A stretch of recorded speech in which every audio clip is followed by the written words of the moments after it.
History 2001. Bio dad cheated on his wife with my mom, who was his co-worker, and I was born. He wanted nothing to do with me. 2002. His wife commits S. 2004. My mom marries my stepdad, who has a daughter, my stepsister. We live as a family of 4. He's my dad. She's my sister. My mom is her mom. My bio dad or her bio mom are completely out of the picture. 2015. My bio dad dies and leaves a lot of money for his son. 2016. I begin to get to know my half-brother, get close to him, and grow a bond. He's really interested as I'm the only family he has left. They've always told us that they're saving money for our college. I never knew how much or under what conditions we'd get access to it, but always assumed it would be evenly split between me and my sister, no matter how big or small it is. Even if they've only saved $1,000, I would be happy if either of us got $500. We'll then manage. They, however, announced that they've saved over $110,000, and the money will only be my sister's, because I have a rich brother who will cover college for me anyway. I haven't at all talked to him about college, and I've never asked him for money, and I'll be very uncomfortable doing so. I care about him. He suffers from depression, is in a lonely place, and I don't want him to feel like I'm after his money, or that my presence in his life is conditional on getting money. I don't want to be entitled. I know my parents don't owe me college money, but I don't like this situation at all, and I feel like I'm being punished for starting and maintaining a connection with my brother. They wouldn't be doing this if I wasn't seeing him, and they keep telling me it's 100% okay for me to bring up money with him. I feel like doing that can change the way he looks at me. I don't know what to do. Help, please. Should I try to convince my parents again that this is a bad idea? Do I just suck it up, accept that my parents won't support me, and get loans like most other people? Thanks. It is wildly inappropriate for them to leverage your relationship with your brother into their financial planning. It is wildly inappropriate for them to involve you in that conversation. You are right. It would be inappropriate to make your parents' crappiness your brother's problem. Mom, Dad, your financial choices are yours to make, as his are his to make. You are making a choice to only support one child's education, and we will deal with the consequences for our relationship. It seems like they're trying to sabotage your relationship with your half-brother. When you first initiated contact with him 2 years ago, did they resist the idea? Did they ever tell you why they don't like him? They said he's not my real family. They are. I agree that my parents and sister are more important, but I want to have him in my life too. Damn, in no way is this appropriate for them to tell you to do this. It seems like you're not comfortable with asking for money from your half-brother, so don't give in if they keep pressuring you. What does your sister think about this? Maybe if you explain the situation to her and ask her for support when you try and convince your parents again, it will work out better. She doesn't want all of the money and is happy sharing it with me, but parents are trying to convince her to not feel guilty about it. I don't think that there's a chance that she'd be able to convince our parents. Myself and my fiancée, Ellie, have been seeing each other for about 3 years now. It's been long distance, and it's been tough with visa issues and all sorts of other problems to get into her country. We finally had the proper statuses granted, and she's finally getting here so we can get hitched. Suffice it to say, we're both super relieved that we no longer have to fly halfway around the world every month or two to see each other. We've been planning the wedding, and it's going down in a few months, and everyone is super excited since it's a multi-day blowout event, due to my culture. Something like 1,200 people over 3 days, with 350 people at the actual wedding, and 400 people at 2 separate receptions, due to the volume of people. I'll talk more about this a bit later, and why the numbers are ridiculous like this, and I think some overlap at a pre-wedding shower that happens the day before. Anyways, most of you know how long distance is hard. Things progress slower, things fall apart faster, so it takes a lot of work to make them last. And while I know it's an excuse, I was sort of okay with my friendships weakening because of my love for Ellie. She ran into a similar problem due to the time commitments involved in time zone differences and traveling. We'd alternate 1 month me, 1 month her, 1 month both of us got to some destination. On top of that, I'd usually have to travel for a week or more for work a month. Enter my 2 friends and their wives, Steve, Rachel, and Andy, Liz, same age as me. We've been friends since elementary school, and while we went to separate colleges, we kept in touch and we all stayed in pretty close contact over the years.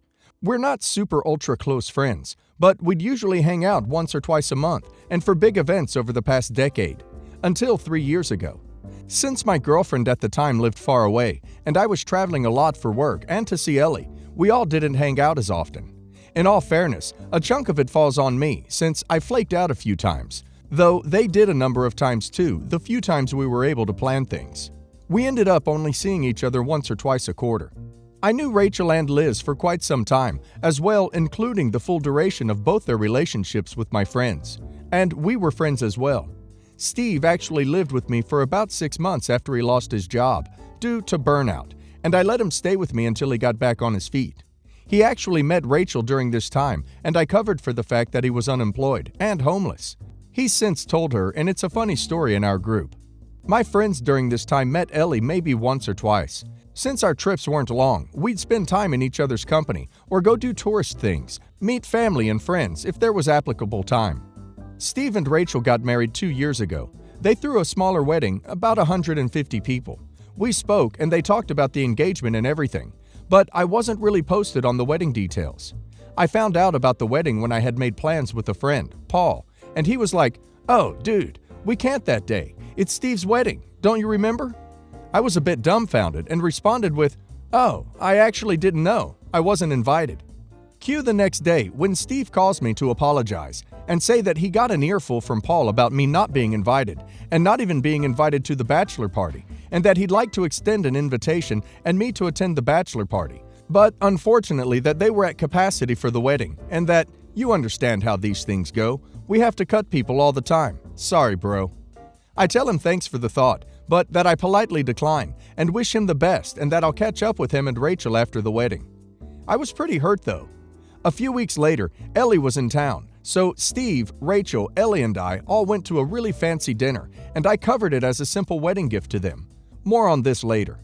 A few months later, Andy and Liz get engaged and I make a joke about hopefully Ellie and I can attend this wedding since we weren't able to come to the last one. We didn't mention to Andy that Steve didn't invite us. Lo and behold, about 2 months later, Andy calls me and says that I tried very hard, but we can't get enough people to the wedding, and that it's a relatively small affair, 200 people total, and that with family and others, we can't spare space at the ceremony or reception for myself or Ellie. Liz and I want to invite you both out to dinner before and after the wedding. I politely say thank you and that I hope they enjoy the ceremony. I'm, again, pretty hurt, but don't want them to feel bad. Enter a few months ago. Ellie and I are traveling in Europe, and it just felt right. So I put together an impromptu proposal, and we got engaged in Paris. We had talked about it a few times beforehand, and I was fairly certain she would say yes. And the moment really just felt right. So I proposed with a costume ring I had stealthily bought while we were shopping. None of my friends knew until we announced it on our return. Again, I hadn't really planned the proposal, so it wasn't something we announced ahead of time to have a big show about. We didn't make a big announcement in general, just a number of close friends and family. Anyways, enter my family. Ellie and I are of different cultures and ethnicities. My parents are usually very conservative, and I had suspected some blowback from them when I brought an outsider in. We were expecting them to want to keep it relatively quiet and small. I, however, was pleasantly surprised that they were super excited that I was finally getting married and was choosing to settle down. My mom has had grandchild fever for a few years now. They also absolutely adore and love Ellie. According to my mom, in this day and age, it's hard to find a woman who is both independent and successful in their career, but also able to cook, clean, and maintain a household. Tad sexist, I know, but that's how my mom is. I think she's just happy that she has someone she can cook with and share recipes with, and all the daughter stuff she's been wanting to do in a house full of 2 boys and a husband. Anyways, my parents offered to help with the wedding. A lot. In my culture, it's sort of ridiculous how extravagant the weddings can be. The guest list is out of control in some respects. But in my culture, it's offensive to not invite people to your wedding who have invited you to their wedding. Additionally, weddings are huge family affairs, so this includes folks from years ago and my parents' and her parents' friends who all get invited, with families in tow. Ellie and I already planned a much smaller get-together with a number of people about a week before the wedding to ensure that we get quality time with our close friends at a mini reception. Most of these friends are also invited to the main wedding, Everyone understood. This mini reception is 50 people and being held on mine and Ellie's dime. We did not invite Steve, Rachel, Andy, or Liz to any of the events. Honestly, I just forgot. Maybe a bit bitter.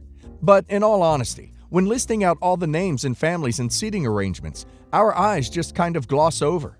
Our parents both opted to cover 80% of the wedding to accommodate all the cultural norms and to ensure they can invite extended family and friends. We are covering the remaining 20% plus honeymoon as well. While stressful, our parents have been super understanding and helpful in the planning, so Ellie and I are okay with going with the flow. Anyways, myself and a lot of friends were out last night having a night on the town, including Steve, Rachel, and Andy, Liz. Ellie is currently in her home country sorting out her affairs in prep for the final move over to the States. We're all a bit drunk, and Rachel asked when the invites for our wedding were going out.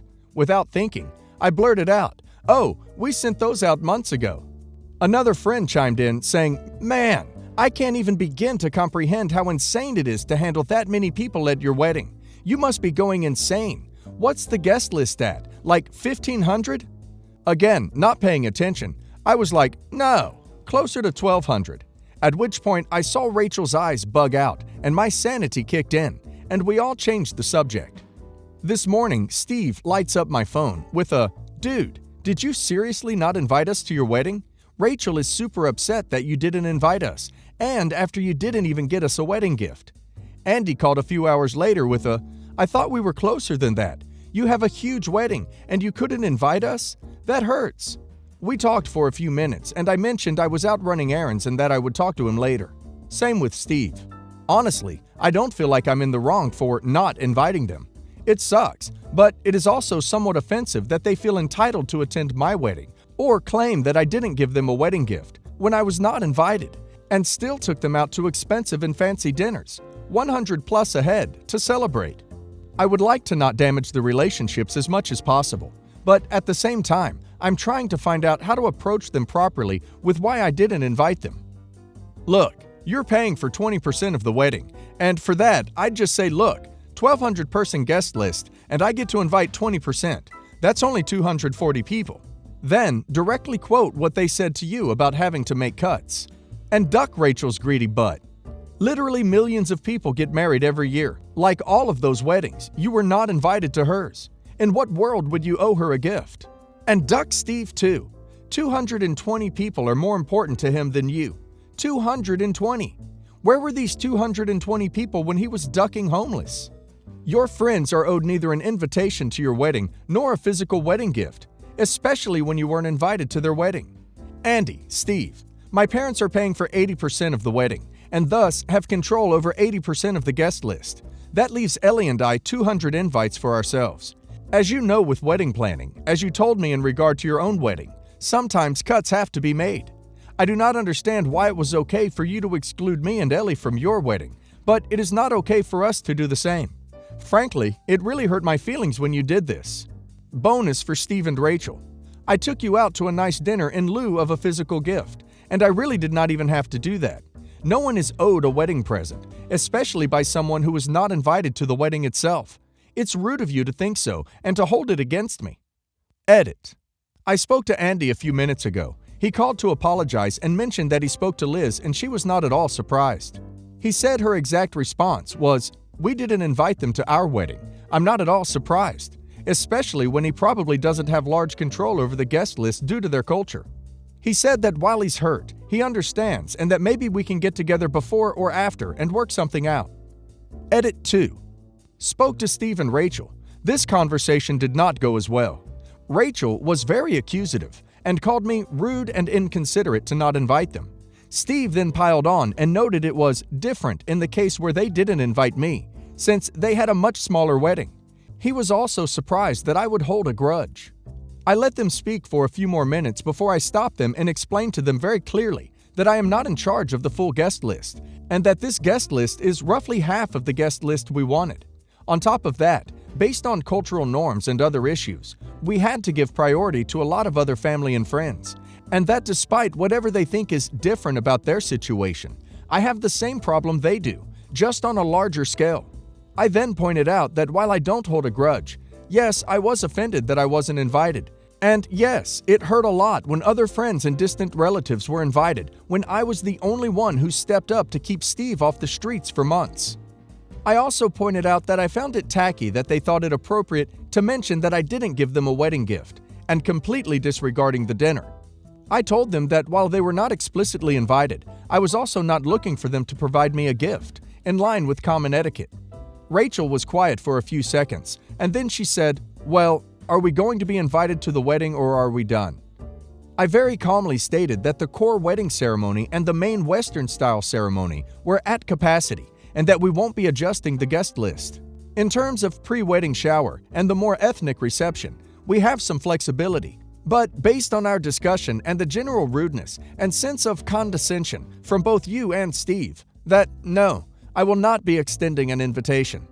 The fact that you felt it appropriate to exclude me and Ellie from your celebrations, but that you feel entitled and expect us to invite you to ours without so much as a real apology.